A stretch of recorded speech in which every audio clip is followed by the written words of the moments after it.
కృష్ణ చైతన్యం అంటే చాలా ఇది ఎంతో మన అదృష్టం. ఇది ఎన్నో జన్మల తర్వాత ఒక్కసారి మనకు అవకాశం వచ్చింది భగవంతుని సేవ చేయడానికి. కానీ ఇటువంటి దాన్ని మనం జార విరుచుకున్నాం అనుకో, ఇక మనకు మళ్ళీ మంచి అవకాశం రాదు. ఎటుపోతాం వల్ల మనం ఒకటి కాదు రెండు కాదు అవన్నీ దాటుకుంటూ వచ్చినాం. అన్నీ 84 లక్షల యోనులందు ప్రయాణించి వచ్చినాము. ఒక్క అవకాశం వచ్చింది మానవ జన్మకు భగవంతుని చేసుకోవడానికి.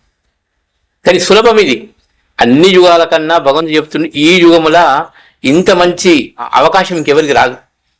చూడు, కొన్ని యుగాలల్లా చెప్తారు శాస్త్రం లోపల, సత్యయుగముల కొన్ని వేల సంవత్సరములు ఏం చేసినారు? ధ్యానం చేశారు.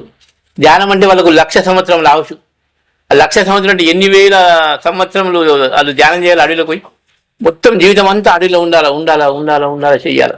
కానీ అట్ట కాకుండా మళ్ళీ ద్వాపారం మళ్ళీ కొద్ది తగ్గించారు. 10,000 సంవత్సరం అన్ని యజ్ఞయాగాలు చేసారు.